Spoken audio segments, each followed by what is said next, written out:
Hello dear students, welcome to this new video. Yesterday in the first video we have known about the inventions of Einstein and we have came to know how much great he was, okay? How he has been gifted highly in mathematics and about his theory of relativity we have studied in the previous video. Today in this video we will come to know that what will happen to Einstein's life. As study हमें पता चला था ना, क्योंकि माँ ने उनकी शादी कैंसिल कर दी थी कि नहीं करोगे। लेकिन क्या होता है कि यहाँ से हम 11th नंबर से पढ़ेंगे। The pair finally married in January 1903। जो कपल था ना वो जनवरी 1903 में शादी फाइनली उनकी हो गई। एंड हैड 2 सन्स, और उनके कितने बेटे हुए? 2 बेटे हुए। But a few years later, लेकिन कुछ ही सालों के बाद द मैरिज फाल्टर्ड। अब आइंस्टीन की जो लव मैरिज थी वो क्या हुई? टूट गई। और उनकी लवी का क्या नाम था? मिलेवा नाम था। Mileva meanwhile was losing her intellectual ambition and becoming an unhappy housewife.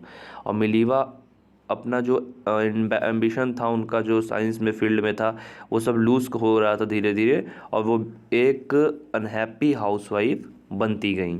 After years of constant fighting, कुछ सालों की लगातार लड़ाई के बाद, द कपल फाइनली डाइवोर्स्ड इन 1919। 1919 में वो साल आ गया जब उस कपल ने एक दूसरे से डाइवोर्स ले लिया, तलाक ले लिया। Einstein married his cousin Elsa the same year. और उसी साल 1919 में ही आइंस्टीन ने अपनी कज़न एल्सा से शादी कर ली। Einstein new personal chapter coincided with his rise to world fame. In 1915 he had published a general theory of relativity. Einstein के लाइफ का नया चैप्टर वर्ल्ड फेम के रूप में आया जब 1915 में उन्होंने अपनी general theory of relativity publish कर दी, which provided a new interpretation of gravity, जिसने ग्रेविटी के एक नए उत्थान पे उसको ला खड़ा किया। An eclipse of the sun in 1919 brought proof that it was accurate. और इक्लिप्स मतलब होता है ग्रहण। तो जो एक सूर्य का ग्रहण लगा था, सन पे ग्रहण इक्लिप्स आया हुआ था 1919 में, वो एकदम प्रूफ कर दिया कि आइंस्टीन का जो थियरी थी ना वो एकदम एक्यूरेट थी। Einstein had correctly calculated in advance the extent to which the light from fixed stars would be deflected through the sun's gravitational field. Einstein ने पहले से ही बता दिया था कि जो लाइट होगी स्टार्स पे वो कितनी डिफ्लेक्ट होगी जब सन के थ्रू जो ग्रेविटेशनल फील्ड क्रिएट होगा उससे स्टार्स की लाइट कितनी डिफ्लेक्ट होगी। आइंस्टीन ने एकदम करेक्टली कैलकुलेटेड करके पहले से ही रखा था, हुआ था जो उन्होंने बता दिया था पहले से ही। और जब ऐसा हुआ सो एवरीवन वाज शॉक्ड, सब लोग एकदम से क्या हो गए? शॉक हो गए। The newspaper proclaimed his work as a scientific revolution.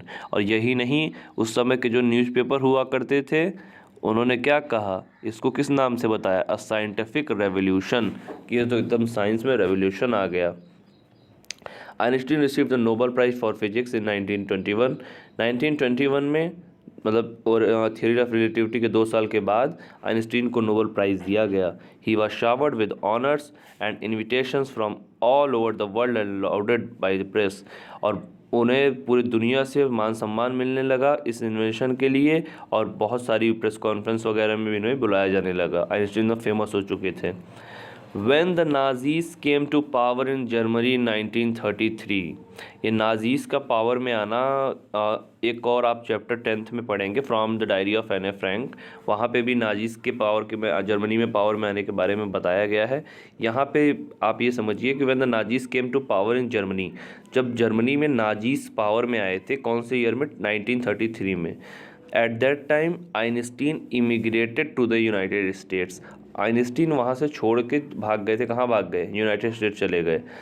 5 years letter, 5 साल के बाद, the discovery of nuclear fission in Berlin had American physicist in an अप्रोर। अब क्या होता है कि न्यूक्लियर फिजन होता है, एक फिजन होता है, एक फ्यूज़न होता है, ठीक है। सो अगर फ्यूज़न मतलब तोड़ना होता है, फ्यूज़न मतलब जोड़ना होता है। फिर वहाँ पे क्या होता है कि 5 सालों के बाद जब न्यूक्लियर फिज़न की एक डिस्कवरी होती है बर्लिन में, वो अमेरिकन जो फिजिक्सिस्ट होते थे उनको एकदम से परेशान करके रख दिया था। Many of them had fled from fascism just as Einstein had बहुत सारे लोग आइंस्टीन की तरह ही छोड़ चुके थे जर्मन, और and now they were afraid that Nazis could build and use an atomic bomb. और अमेरिकन एकदम डर रहे थे कहीं नाजीज ये एटॉमिक बॉम्ब छोड़ ना दे किसी कंट्री पे, क्योंकि एटॉमिक बॉम्ब क्या होगा, पूरा कंट्री को बर्बाद कर देगा। At the urging of colleague Einstein wrote a letter to the American president. और अपने जो साथी थे उनके बार बार रिक्वेस्ट करने पे आइंस्टीन ने क्या किया, एक लेटर लिखा। किसको लेटर लिखा? अमेरिकन प्रेसिडेंट को लेटर लिखा। अमेरिकन प्रेसिडेंट कौन थे? Who was American president at that time? Franklin D Roosevelt. और तब जैसा कि आइंस्टीन की जो फ्रेंड्स थे, जो कलीग थे, उन्होंने क्या आइंस्टीन से रिक्वेस्ट किया, आइंस्टीन आप एक लेटर लिख दीजिए। और आइंस्टीन ने एक लेटर लिखा 2 अगस्त 1939 को वहाँ के प्रेसिडेंट अमेरिका के जो थे फ्रैंकलिन डी रूजवेल्ट को, इन विच ही वार्न, उसमें आइंस्टीन ने वार्न किया, single bomb of this type exploded in a port might very well destroy the whole part together with some of the surrounding territory. कि sir जो ये bomb है ना, इससे क्या होगा कि पूरी टेरिटरी और उसके अगल बगल जो सराउंडिंग है सब कुछ बर्बाद हो जाएगा। His words did not fail to have an effect, और उसके वर्ड्स बहुत ज़्यादा प्रभावी हुए, बहुत ज़्यादा इफेक्टिव हुए। The Americans developed the atomic bomb in a secret project of their own. और अमेरिकन्स ने भी अपने एक सीक्रेट प्रोजेक्ट बनाया और and dropped it on the Japanese cities of Hiroshima and Nagasaki in August 1945।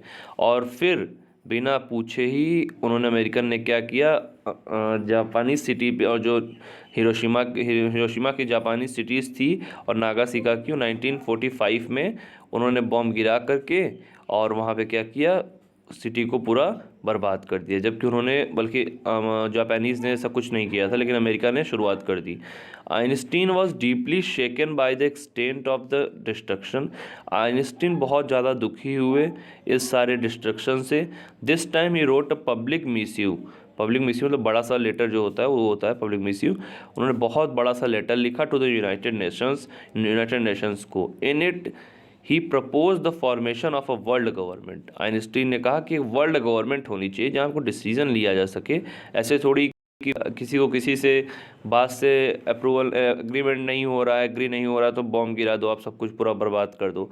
Unlike the letter to Roosevelt this one made no impact. और Roosevelt के letter की तरह तो इसने कोई प्रभाव नहीं बना पाया, but over the next decade, लेकिन आने वाले 10 सालों तक Einstein got ever more involve in politics. Einstein politics में बहुत ज़्यादा इन्वॉल्व हुए, agitating for an end to his arms buildup and using his popularity to campaign for peace and democracy. उन्होंने ये कहा कि हम लोगों को मिलकर के साथ में शांति से, और democracy means kind of a government which is for the government by the for the people by the people to the people.